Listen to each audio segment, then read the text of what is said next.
All right, good morning, everybody. Good morning. I want to thank you for joining me as we celebrate another important investment in our county. Before we get started, I want to thank the elected officials and community leaders who've joined us today. Our own Commissioner, Brandon Johnson, Illinois Senate President Don Harmon, Representative Camille Lilly, Avik Das, Executive Director of our Justice Advisory Council, Lynda Schueler, Housing Forward Executive Director, Housing Forward Chair Heidi Vance, Housing Forward Treasurer Christopher Parker, Program Participant Vincent Johnson. Thank you all. Did I miss anybody? I think that's it. Okay. Again, thank you for joining us as we mark another investment surrounding an issue near and dear to me, and that's affordable housing. Today we celebrate a $100,000 grant through our Justice Advisory Council to Housing Forward's work on the west side of Cook County. And that's impactful work. As Lynda will speak to in a moment, this grant will provide supplemental funding for many of Housing Forward's programs, from eviction prevention to street outreach to interim housing. These funds will support the good work that helps stabilize lives and transform communities. And that's what we're here to talk about today, community transformation. This grant is part of a $1.5 million investment in community-based organizations through our Justice Advisory Council, aimed at creating thriving, stable communities throughout Cook County. While some may look at the problems we face and seek punitive, reactionary measures to address them, we stand committed to continuing the work toward real solutions. We've learned that we have to invest in people in our communities if we hope to see positive change in our neighborhoods. We can transform Cook County communities affected by an array of destabilizing factors, including housing instability, unemployment, behavioral health challenges, and crime. Decent, safe, and affordable housing is a critical element in this regard. We believe that housing is a human right. I'll say that again. Housing is a human right. And today we're taking another step toward ensuring that everyone has a safe, stable place to lay their head at night. I'm proud to say that this is just the beginning. Combined with other equity-focused initiatives, the county will invest roughly $120 million in fiscal year 21 and 22 with the advice of the Equity Fund Task Force, a 50-member group including representatives from other Cook County agencies, advocates, community-based organizations, philanthropic, civic, and academic institutions. Through our Equity Fund, Cook County will help tackle disinvestment in our most vulnerable communities by supporting systemic change and by assisting with the services that have proven to change the lives of our residents for the better: mental health services, community counseling, and yes, affordable housing. We're doing this to ensure that Cook County not only recovers equitably, but also that our children and our grandchildren have a stable foundation to call home. Now, I'd like to call on Senate President Don Harmon to say a few words. Thank you, Madam President. I want to welcome everyone to Oak Park and thank you for the opportunity to be part of this event. President Preckwinkle, it's great to have you here. I'm of the belief there can never be too many presidents at one event, and I see our village president, Vicki Scaman, has joined us, so perfect timing, Vicki. We have faced challenging times these past 18 months, and to me it's vital that we learn from these experiences so we can emerge a better state. This announcement today reflects what I sincerely hope is a wholesale change of approach in government. For too long, the problems and needs of people in our communities have been brushed aside. Now we are at long last recognizing at the state, county, and local levels that if you want to address public safety, you have to be willing to spend money providing mental health and housing services and increased access to jobs, capital, and key social services. I believe that the social justice pillars that the Legislative Black Caucus worked so hard to assemble opened the eyes of many regarding the real problems, the systemic problems that had gone neglected for far too long. The simple truth is if you want solutions, you have to invest resources and opportunities to solve the problems. That is finally starting to happen. I want to specifically thank my friend, Housing Forward Executive Director Lynda Schueler, for her commitment and advocacy. I thank you and everyone here for the work you do to improve lives and communities. I hope to be part of many more announcements like this one. Am I doing the next introduction, Madam President? Oh, Representative Camille Lilly, my state representative and partner in Springfield. Representative? Thank you, thank you. Welcome to the 78th District. It is really an honor to have you, President Preckwinkle, here, joining the forces and vision and compassion of Housing Forward. Lynda, thank you for always understanding what people need and doing the work to get those needs met. Brandon, you always have the heart of the people, and not only in your hand, but in your heart and in your voice. So thank you. Today is just an example of how we support initiatives like the county's justice reform program. It is important that we all understand it takes state, county, city, and local government to make this happen. Yes, President Vicki, you'll join the forces of how to get things done locally. And when you partner with all levels of government, the people are the ones who win and benefit. This $100,000 is going to address the basic essentials of a person's life here in Illinois. It creates quality of life. And yes, it is a beginning, but the fact that the beginning has started, that means there's hope for the future. So when we fund and invest ongoing basic principles or basic essentials in one's life, bringing quality of life to Illinois, to Cook County, it makes the difference.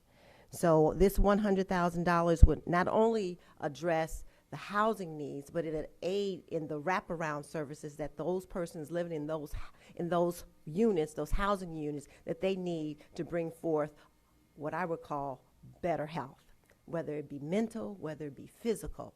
So again, I want to thank President Preckwinkle and your team for understanding the importance of this type of grant and joining the forces of humanity to address the needs of people. So thank you, and I'm going to like to bring up, oh, I can do that. Yes, I would love to bring up my partner in crime here on the local level in Cook County, Commissioner Brandon Johnson. You're welcome. All right, good morning, everyone. It is morning, right? All right. You know, Cook County government, we're not messing around, are we? And we take the work that we do at the county level seriously. It's really good to have someone like President Preckwinkle, who's been on the forefront of this effort for some time, and I'm sure she's relieved she finally has a little help. She said it all, honestly. I mean, I think that's the responsibility and duty of a good educator, is to make it very plain. The only other thing that I can really add is that, you know, to Representative Lilly's point, is that there's a human element here that shouldn't be lost in the midst of these dollars. And to see that every level of government is committed to addressing, as President Preckwinkle has indicated, I think one of the most critical issues that we have in our lifetime right now is the battle for safe and healthy living conditions. You know, when I taught in the Chicago Public Schools, which is still the best job that I've ever had, the number of crises that we had to encounter as a result of homelessness, they were absolutely remarkable and overwhelming.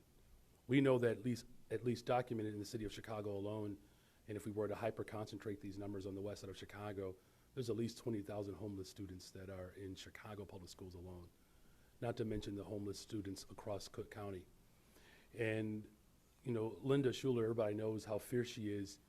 She didn't even let the brother get sworn in yet before she started advocating me to fight for this issue, you know, and I appreciate that. But what I appreciate the most is that your willingness to make sure that we're elevating the voices of those who will be impacted by our advocacy.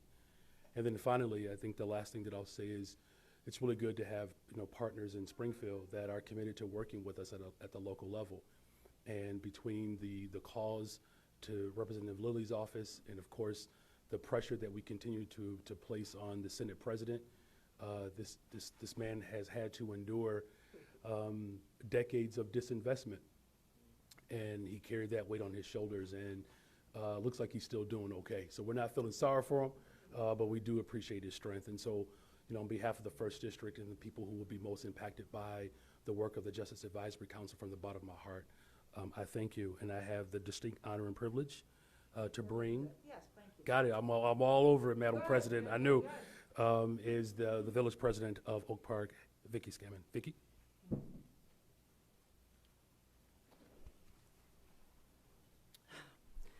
Thank you very much.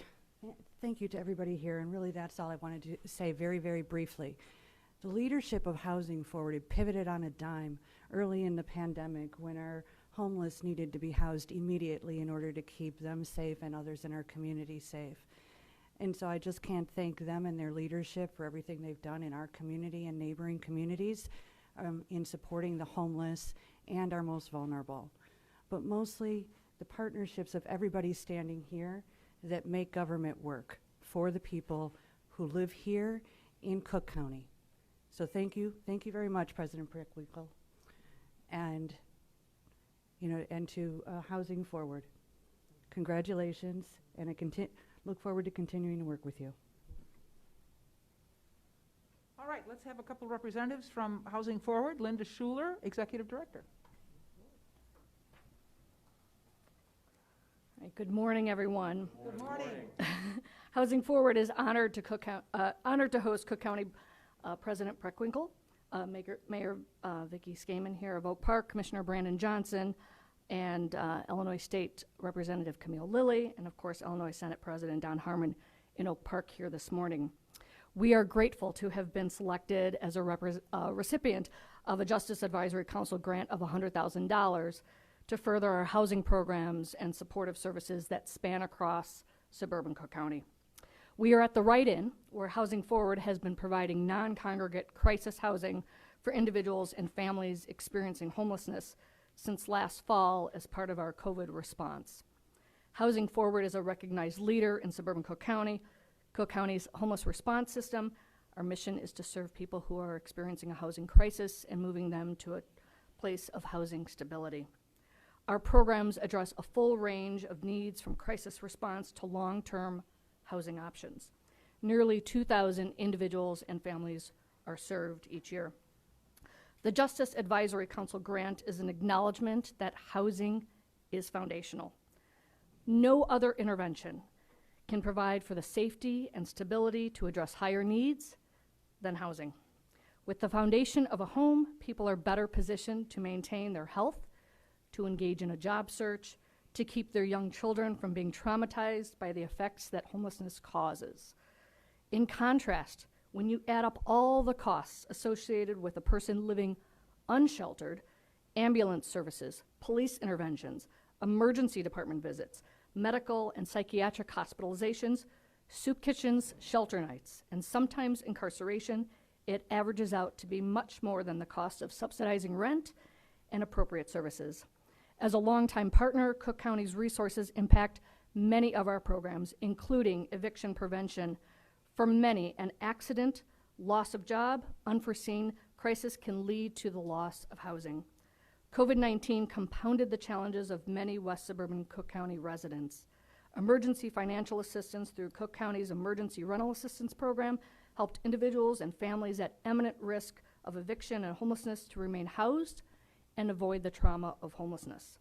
Our street outreach program, a full team of street outreach workers are in the field from Cicero to North Lake and all the communities in between to connect, engage, and provide basic needs such as food, water, toiletries, and clothing to those living on the streets or in their cars.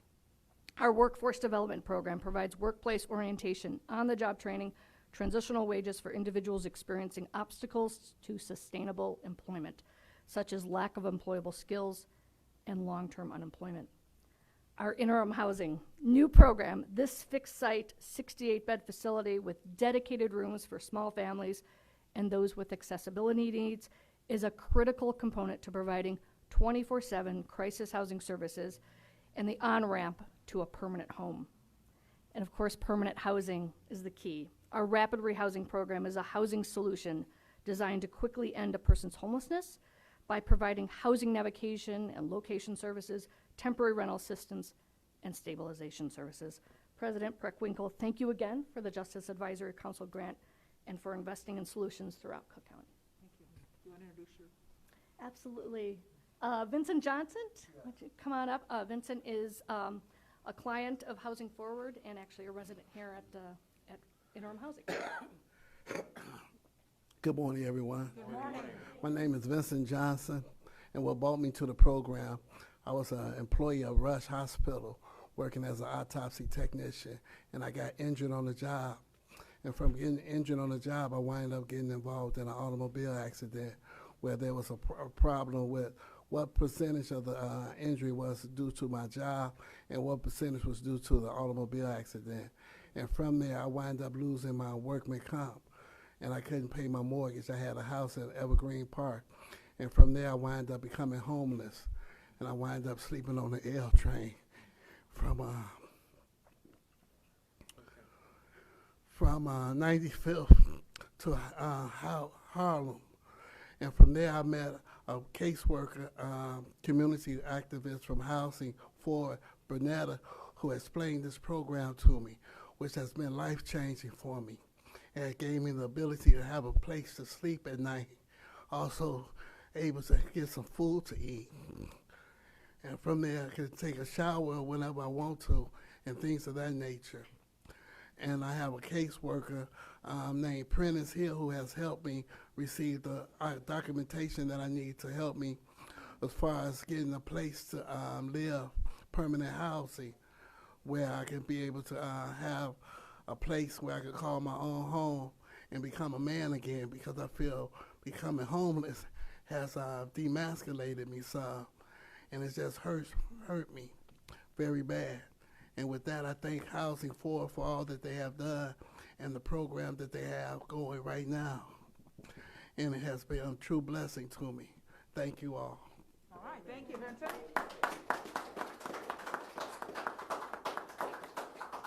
Thank you, Vincent. All right, Nick? Do we have anybody on the line?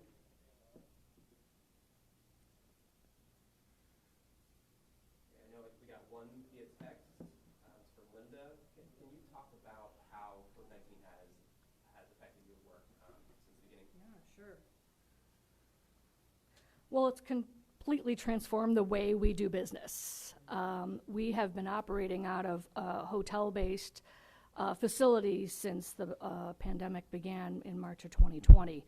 But, you know, there's opportunity that has come out of this. And our clients, as even Vincent, his testimonial that he's feeling healthier, he's got a place where he can shower 24/7. Pre-COVID, our PADS emergency shelter, our rotating system of shelter, didn't offer that. People were, during the day, they'd have to find themselves, in a Starbucks or the library or what have you. And so just the crisis housing of providing this 24/7 facility, maintaining really this whole building for our own clients, is really the first step in making sure that people are getting to that permanent destination. So our housing has expanded as well, and our eviction prevention program has expanded as well. We really want to stem and mitigate the flow of newly homeless people coming into the system. And I missed the second part of that question, actually. Can you identify any gaps that you see in the system that you feel like would be helpful for your cause? Sure. I mean, we're still in need of what's called permanent supportive housing for people who have long-term rental assistance needs and have a disabling condition. About 60% of those that we serve have a disabling condition, and so that's a very immediate gap that we need to fill as well.